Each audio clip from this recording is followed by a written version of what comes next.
Okay, this video is called About the Mormons because a lot of people criticize the Mormons or make fun of the Mormons. And I can tell you, in my personal experience, the Mormons have the highest percentage of good people of any group of people I've ever met in my life. This is some lady who's a former Mormon and now she pierces her nose, looks like an idiot. I think that's disgusting when women pierce their nose. I don't like it. I realize it might be cultural for some people, but I think it's ugly, and she's kind of got this lousy sleaze looking line coming from the side of her eye with her makeup.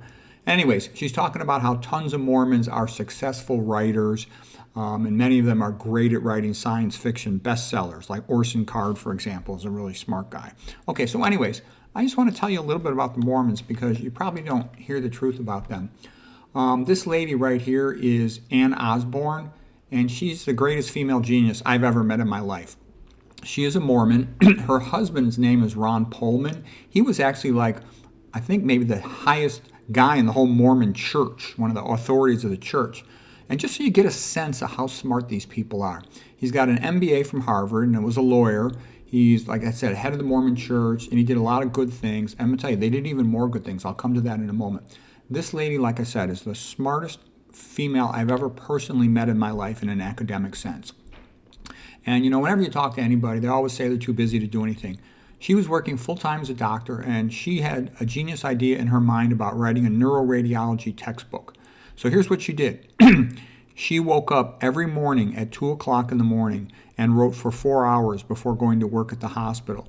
And this was the greatest textbook ever written in any field up until its time. It was written about 1992. I still remember seeing this book. Everybody was astonished by it. It was so beautiful.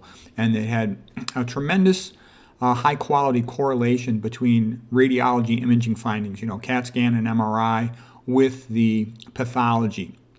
Okay, and no one else had done that anywhere near her level. It was also intelligently organized with all the subtitles and headings and the captions. Everything was beautifully done. It was a masterwork, okay? It's like the best-selling neuroradiology textbook of all time. It has now gone into multiple subsequent editions with more color illustrations and whatnot.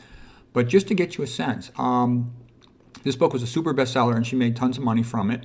And she donated it back to the University of Utah, in Mormon land in Utah, to create endowed professorships, okay? And her husband also endowed professorships. So what I'm saying is they took their money and did good things. The Mormons do tons of charity work. They go on charity missions to help other people. And I can tell you, I'm just getting warmed up here. They do so many good things, the Mormons. I was really impressed by him. So here's another picture of Osborn when she was older, and this is a bigger version of her textbook, one of the later editions. And it's the definitive textbook of neuroradiology. It's like 2,000 pages, okay? And I'll show you, here's another version of it. And you can see they've got these magnificent color illustrations now. And this company took over. She started a publishing company called Amirsys. They were later bought out by this bigger publisher, Elsevier, but it was the best medical publishing company by far. Anything it touched, it was the best because of Osborn. By the way, they called me up. Here it is, Amirsys, and said they had heard about me when I was doing my fellowship in neuroradiology, and I had already been in interventional radiology, attending fellowship training at Harvard. And they asked me to write a textbook of interventional radiology. So I wrote the book in English. It was a very popular book, interventional, it's imaging-guided surgery. There's a typical dialysis catheter placement right here on the cover.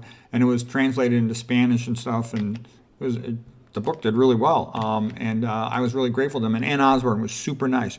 All through the book, she wanted everything to be the highest quality possible. She always did the right thing. Like I said, she reminded me of my mother, okay? My mother's the greatest person I ever met in my life. Ann Osborn was a genius. And, I meant to show you the Wikipedia page on her husband. He's like the head of the Mormon church. And what do they do with their money? They donated it to help, the medical profession, to endow research professorships so, new discoveries could be made. Okay, I want to show you another guy here. This is Mark Schultz, world and Olympic champion, with his brother, Dave Schultz. They were both world and Olympic champion wrestlers. I show you Mark in this case because he became the coach at Brigham University. And he said the best group of guys he ever worked with were the Brigham and Young wrestlers, the Mormons, okay? He became a Mormon himself.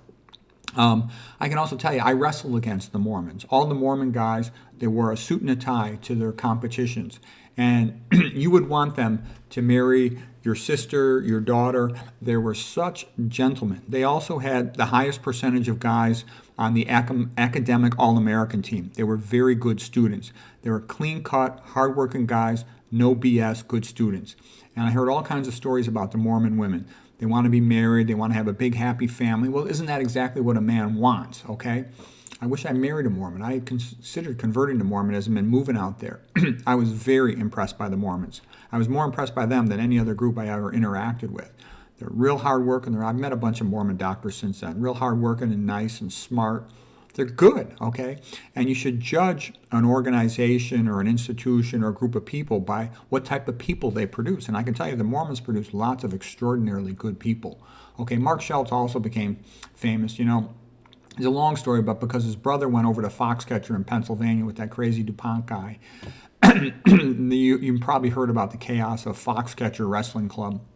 It was made into, Mark Schultz wrote this book, the Foxcatcher book, and actually he gave me the rough draft to proofread. I still have the rough draft. I still have the copy of the rough draft. I got to call him and remind him of that. I just found it when I was moving. It was buried in my stacks of paper when I was moving. So anyways, this became a big movie, best-selling book. But anyways, he loved the Brigham and women, the Brigham and Young wrestlers. Okay, now I want to show you one other guy. Here's Arnold Freiberg. He was the artist for the Mormons, and he made these magnificent paintings. I mean, this is one of the greatest paintings of all time, okay? There he is, the big man, GW, praying, okay? America's a Christian country. Let's never forget that. That's the only hope that America will stay free and good. Okay, here's just some of the paintings of Arnold Freiberg, the Mormon artist. Here's Moses, crossing the Red Sea when God had parted it, the waters. Here's Moses when he saw the burning bush.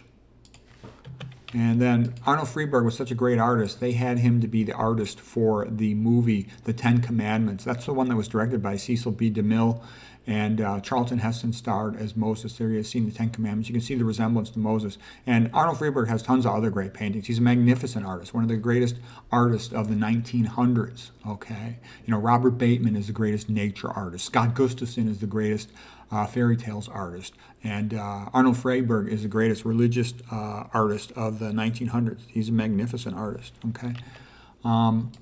And I think that's all I got. But I can tell you, I'm super impressed by the Mormons. They were hardworking, they were smart, they were nice, they were good, they were family orientated. What more could you want in a group of people?